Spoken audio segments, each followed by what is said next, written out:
The most significant moment in a deeply feeling person's life is not when they learn to care more, but when they finally stop. This isn't a breakdown, it's a breakthrough so powerful it dismantles every system that relied on your compliance. Picture this scene. You're alone after another day spent managing the emotional atmospheres of everyone around you. You said yes when you meant no. You smiled through your own hurt to keep the peace. You've become so attuned to others that you've lost your own frequency. But this time, something shifts. You don't just endure. You ask a single seismic question. What would happen if I stopped? That question is the detonator for your authentic life. For the person who feels everything, this isn't a casual thought. It's the first crack in the facade of a lifetime. I've witnessed this transformation repeatedly. What the world calls your gift of empathy is often something else entirely, a protective instinct, forged in earlier times, masquerading as infinite compassion. It's a survival mechanism, not a spiritual purpose. Your true journey begins the day you see the difference. The privilege of existence is to become who you actually are. But how can you find that self when you've been fluent only in the languages of others' needs? What unfolds next isn't a gentle awakening. It's a profound collision with a truth you've avoided. Your entire identity was built on a lie. The lie that you are responsible for how other people feel. This realization is terrifying, but it's also your liberation. Highly perceptive people often develop what I call borrowed worth. Their value becomes contingent on being needed, on fixing, on soothing. When this illusion shatters, your real self starts its emergence. This is where your power is reclaimed. Every one of us carries what I term the unseen self, the parts we've disowned and hidden. For you, this hidden chamber doesn't hold monsters. It holds a righteous fire, a pure, clean anger at having been taken for granted, at having your energy treated as a public utility. Integrating this is not about becoming harsh. It is about trading limitless compassion for conscious choice. As you face this inner truth, your entire psychological map redraws itself. You become selectively perceptive. You start to see emotional transactions you were blind to before. You identify energy drains clearly. You learn the difference between a genuine crisis and a manufactured one. This isn't losing your warmth. This is gaining vision. I've identified specific markers that signal this profound shift. If you see these in yourself, you are undergoing what I call the awakening to sovereignty. Sign 1, the energy reversal. Your life force, which once flowed constantly outward, begins to pool back within you. You no longer feel hollow after social events. You stop carrying the emotional clutter of others home with you. Most critically, the guilt for having boundaries starts to dissolve. But be warned, others will notice the shift before you do, and some will try to reclaim their access to your spirit. Sign 2, the authentic voice emerges. The mask of the eternal accommodator becomes impossible to wear. You speak your true opinion, not the palatable one. You state a preference instead of defaulting to whatever you want. You admit you're tired instead of pretending to be an endless resource. This authenticity is your rebirth, but it will feel like a death to those who profited from your former silence.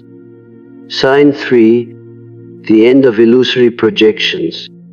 We often paint our own best qualities onto others, seeing depth where there is only surface. During awakening, You reclaim these projections. You stop making excuses for poor behavior. You cease believing everyone is a wounded angel in disguise. The irritation you felt at others' selfishness was often a reflection of your own suppressed self-regard. Sign 4. Boundaries become non-negotiable. You start listening to your internal signals, not external demands. You say no without a lengthy apology. You understand that people who rage against your boundaries were those who benefited most from your lack of them. This is sacred self-preservation, the foundation of integrity. Sign 5. The unraveling of guilt. The heavy, familiar weight of guilt for needing space, for causing disappointment, begins to lift. You see that much of this guilt was not yours to carry, but a tool used to steer you.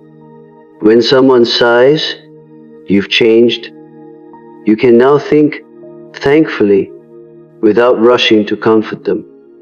Sign 6. The choice for authenticity over approval. You prioritize being real over being liked. You no longer perform emotions you don't feel. You don't laugh to placate. You don't agree to keep peace.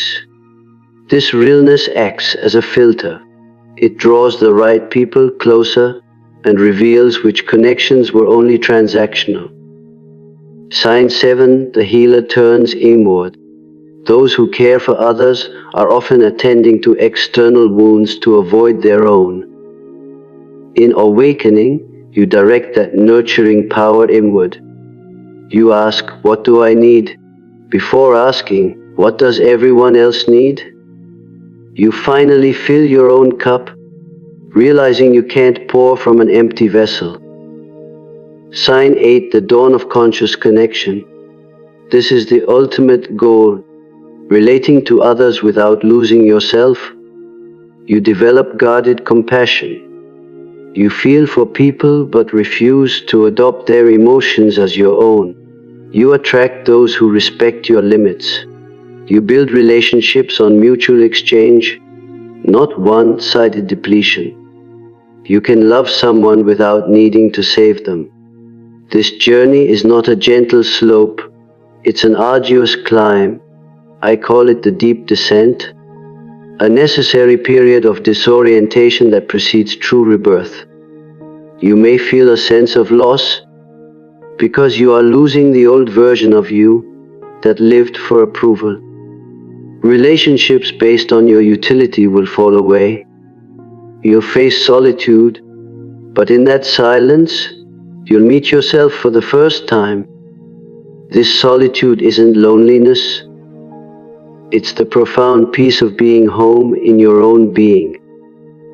Your body, which has absorbed the stress of others for years, will begin to recover. Chronic tension eases. Sleep deepens. The nervous system learns it is finally safe to rest. Your physical vessel was never meant to process the emotional waste of the world. When you stop being the sponge, your health can begin to restore itself. This transformation will sort your relationships. Some bonds will deepen with newfound respect, others will evaporate. This is the necessary purge. Those who truly care will celebrate your growth. Those who resist were invested in your former role. The unspoken contract, your endless care for their conditional approval, is now void. Here is the ultimate discovery. When you cease being an emotional sponge, you don't lose your depth. You gain conscious perception. You can still feel profoundly, but you now choose what to engage with and what to release. This becomes your greatest strength, the ability to understand without being overwhelmed, to help without depleting, to love without disappearing. This individual awakening creates a ripple. Your courage to set boundaries gives others permission to do the same. Your refusal to absorb teaches people to manage their own inner world. Your realness reminds them they too can be authentic. You establish a new blueprint for being. So, let this be your code. Feel everything but absorb nothing. Your emotions are yours. Theirs belong to them. Give only from overflow, never from depletion. Offer help when inspired, not when guilt compels you. Trust your inner knowing above all external noise. This is the path of the sovereign, perceptive individual. You are not becoming cold. You are becoming complete. You are integrating your gentle strength with unwavering discernment. You are learning that the most profound service you can offer the world is a self that is whole, healed, and authentically awake. If this resonated with you, if you see your own journey in these words, then you're already on the path. Support this channel by giving this video a like. It helps more seekers find their way here to Winds of Thought. Thank you for watching.